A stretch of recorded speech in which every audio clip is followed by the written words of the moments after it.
नमस्कार दोस्तों, 26 नवंबर 1941 Japan 6 aircraft carrier, 2 बैटलशिप्स और सैकड़ों एयरक्राफ्ट के साथ निकल पड़ता है एक बड़े हमले को अंजाम देने के लिए।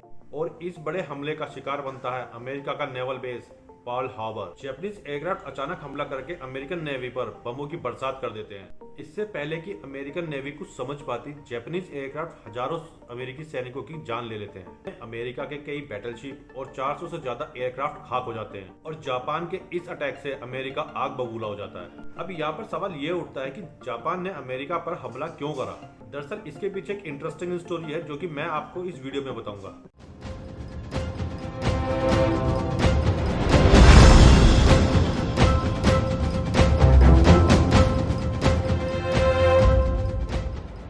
नाइनटीन सेंचुरी आते आते यूरोपियंस पावर ने आधी दुनिया पर अपना कब्जा जमा लिया था, लेकिन कुछ देश अभी ऐसे भी थे जो यूरोपियंस के आगे झुकने को तैयार नहीं थे। और उन देशों में एक देश था जापान।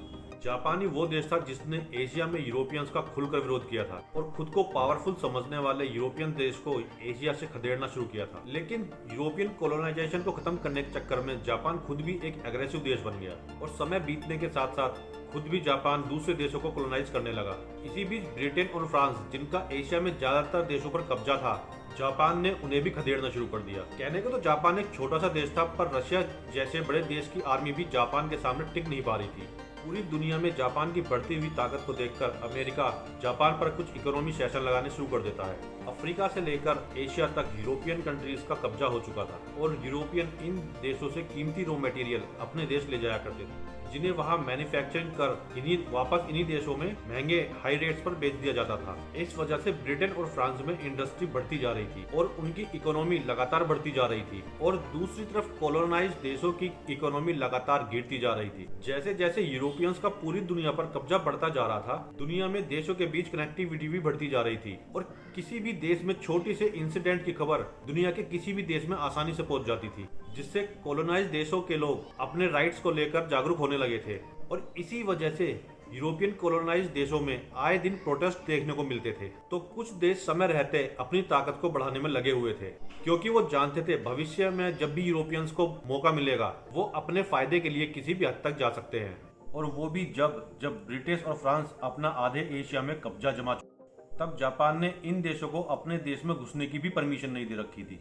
ना तो जापान में कोई आ सकता था और ना ही कोई जापान से बाहर जा सकता था। और टाइम रहते जापान को समझ आ रहा था अगर जापान को ब्रिटिश और यूरोपियन कोलोनाइजेशन से बचना है तो उसे अपनी मिलिट्री पावर और इकोनॉमी को स्ट्रॉन्ग करना होगा। तब जापान ने अपने रिसोर्सेज को बढ़ाना शुरू कर दिया और अपने आप को सेल्फ आइसोलेशन से बाहर ले आता है और एशिया में बनी ब्रिटिश कॉलोनीज पर अपना कब्जा करने लगता है। अब जापान ऐसा क्यों कर रहा है, इसको समझने के लिए हमें पहले जापान की हिस्ट्री को समझना होगा। 23 अक्टूबर 1868 को मेजी जापान के नए एम्परर बने थे। मेजी ने जापान के अंदर चली 1603 से लेकर 1868 तक चली सुगुनाते मिलिट्री डिक्टेटरशिप को खत्म कर दिया और मोनाराकी सिस्टम की शुरुआत की। इससे पहले जापान के अंदर साकोको पॉलिसी लागू थी, जिसका मतलब था जापान के अंदर ना तो कोई फॉरेनर आ सकता था और ना ही बाहर जा सकता था। एक तरह से जापान ने अपने आप को आइसोलेट कर रखा था और ये पॉलिसी यूरोपियंस को अपने देश में घुसने से रोकने के लिए बनाई गई थी। पर ये पॉलिसी जापान के आसपास के देशों के लिए लागू नहीं थी। जापान केवल नागासाकी के रास्ते चाइना से इम्पोर्ट और एक्सपोर्ट करता था, लेकिन यूरोपियन कंट्रीज के लिए जापान ने अपने सारे बॉर्डर्स बंद कर रखे थे और ये वही समय था जब यूरोपियन कंट्री कमजोर देशों पर अपना कब्जा कर रही थी। साकोको पॉलिसी का मतलब जापान को यूरोपियन कंट्रीज के कोलोनाइजेशन से बचाना था, लेकिन जापान की साकोको पॉलिसी अमेरिकन और यूरोपियंस को पसंद नहीं आ रही थी। यूरोपियंस और अमेरिकन चाहते थे कि जैसे पूरी दुनिया ने उनके लिए अपने सारे बॉर्डर्स ओपन किए हुए हैं, सेम उसी तरह जापान भी अपने बॉर्डर्स उनके लिए ट्रेड करने के लिए खोल दे,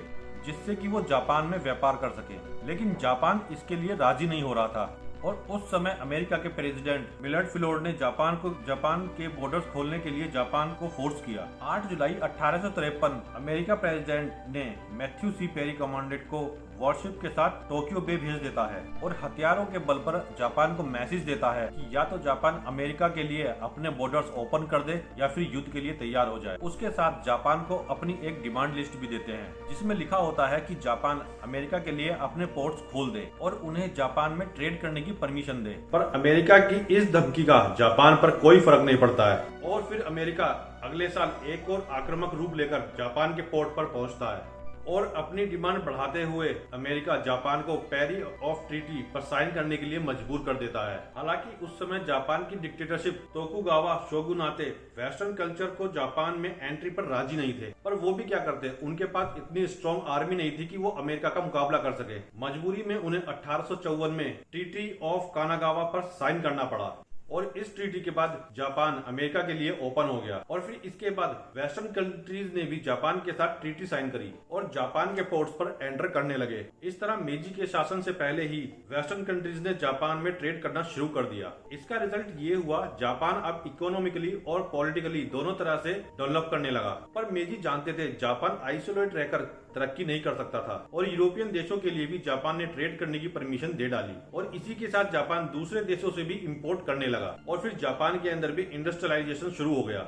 जापान ने भी दूसरे देशों से रॉ कॉटन मटेरियल खरीदना स्टार्ट कर दिया, जिसे यूज करके जापान कपड़े मैन्युफैक्चर करता था और फिर उन्हें ग्लोबली एक्सपोर्ट करता था। और देखते ही देखते 20वीं सेंचुरी में जापान कॉटन क्लॉथ एक्सपोर्ट में टॉप कंट्रीज की लिस्ट में शामिल हो गया। धीरे धीरे जापान का एक्सपोर्ट पूरी दुनिया में फैल रहा था। वैसे वैसे जापान तरक्की भी कर रहा था, पर इससे मेजी के एम्बिशंस भी बढ़ते जा रहे थे। अब मेजी की लीडरशिप में जापान अपने आप को ग्लोबली ग्रेट नेशन के रूप में देखने लगा था, लेकिन ऐसा करने के लिए जापान को दूसरे देशों का कोलोनाइजेशन करने की बहुत ज्यादा जरूरत थी, क्योंकि कोलोनाइजेशन की वजह से ही यूरोप और ब्रिटेन जैसे देश वर्ल्ड लीडर बने हुए बैठे थे। धीरे धीरे जापान को यूरोपियन कंट्रीज का एशिया में कब्जा खलने लगता है। अब मेजी जापान की मिलिट्री पावर को बढ़ाने लगते हैं और जल्द ही जापान की आर्मी दुनिया की टॉप मिलिट्री में से एक बन जाती है और उसी के साथ जापान अब नया एशिया बनाने का सपना देखने लगता है। लेकिन ये पॉसिबल तब था जब एशिया में यूरोपियन कंट्रीज का इन्फ्लुएंस कम किया जा सके। इसलिए जापान ने यूरोपियन कंट्रीज को अपने रास्ते से हटाने का प्लान बनाना शुरू कर दिया। ताकत बढ़ने के साथ साथ जापान अब ब्रिटेन,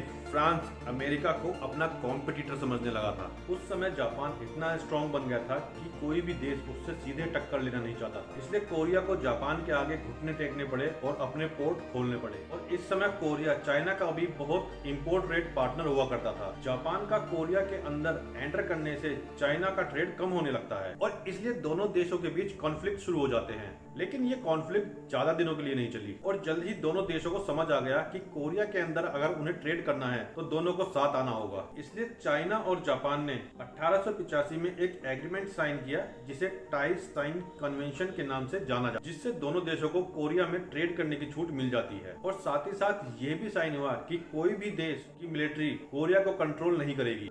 लेकिन कोरिया में चाइना और जापान के बढ़ते इन्फ्लुएंस को देखकर कोरिया की जनता परेशान होने लगी थी और फिर धीरे धीरे कोरिया के व्यापारियों को भी चाइना और जापान का इन्फ्लुएंस परेशान करने लगता है, क्योंकि कोरिया नहीं चाहता था कि उसके नेचुरल रिसोर्सेज पर विदेशी हावी हो। इसलिए वो लगातार लिबर्टी की मांग कर रहे थे। कोरिया का एम्परर जापान, रशिया और चाइना के इन्फ्लुएंस से बना था और इसलिए कोरिया की जनता और व्यापारियों का प्रोटेस्ट का सरकार पर कोई असर नहीं पड़ रहा था। और इसका रिजल्ट ये होता है 1984 में कोरिया की नेशनलिस्ट जनता अपने एम्परर के खिलाफ भड़क उठती है और फिर जगह जगह प्रोटेस्ट शुरू हो जाते हैं, जनता सड़कों पर आ जाती है। और जब कोरियन एम्परर को इस प्रोटेस्ट का असर दिखने लगता है तो वो देश में बढ़ते हुए वायलेंस को देखते हुए चाइना से हेल्प मांग लेते हैं और फिर कोरिया की हेल्प के लिए चाइना अपनी आर्मी भेज देता है। और जैसे ही कोरिया में चाइनीज आर्मी एंट्री करती है, जापान की चाइना के साथ हुई कन्वेंशन ट्रीटी भी टूट जाती है, जो कि जापान ने चाइना के साथ की थी। कोई भी देश अपनी आर्मी को कोरिया को कंट्रोल करने के लिए नहीं भेजेगा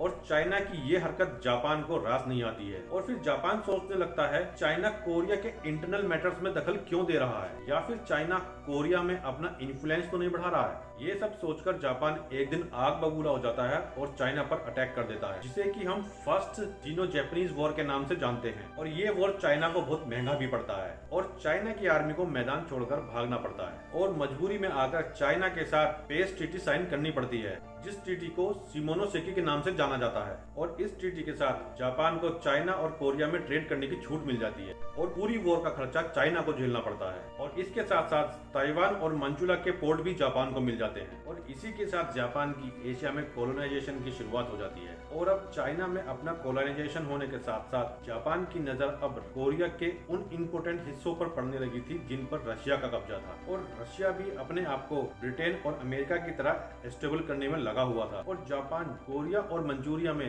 अपना ट्रेड तेजी से बढ़ाना शुरू कर देता है। जापान की एंट्री के बाद रशिया का कोरिया और मंचूरिया में ट्रेड कम होने लगता है और अब कोरिया के अंदर जो कॉन्फ्लिक्ट जापान और चाइना के होते थे अब रशिया के साथ होने लगते हैं और अब धीरे धीरे जापान रशिया के लिए भी एक सरदर्द बन जाता है। मंचूरिया में रशिया के बढ़ते हुए इन्फ्लुएंस को देखकर जापान ने रशिया के साथ ट्रीटी साइन करने में ही भलाई समझी और 1903 में जापान रशियन सरकार को प्रपोजल देती है वो चाहे तो पूरे मंचूरिया पर कब्जा कर सकता है, इसके बदले कोरिया से पूरी तरह जाना होगा। लेकिन रशिया भी मानने वालों में से नहीं था और जापान के इस प्रपोजल को रिजेक्ट कर देता है और फिर कोरिया और जापान में अपना इम्पैक्ट बढ़ाना शुरू कर देता है और ये सब देखकर जापान रशिया से वॉर डिक्लेयर कर देता है जो कि बहुत भयंकर वॉर होता है। इस वॉर में दोनों कंट्रीज के लगभग 1 लाख से ज्यादा सैनिक मारे जाते हैं और जापानीज फोर्स रशियन फोर्स को बुरी तरह से तबाह कर देती है और रशिया के कई पैसिफिक फ्लीट बर्बाद हो जाते हैं या फिर कैप्चर कर लिए जाते हैं। इस वॉर में जापान की जीत होती है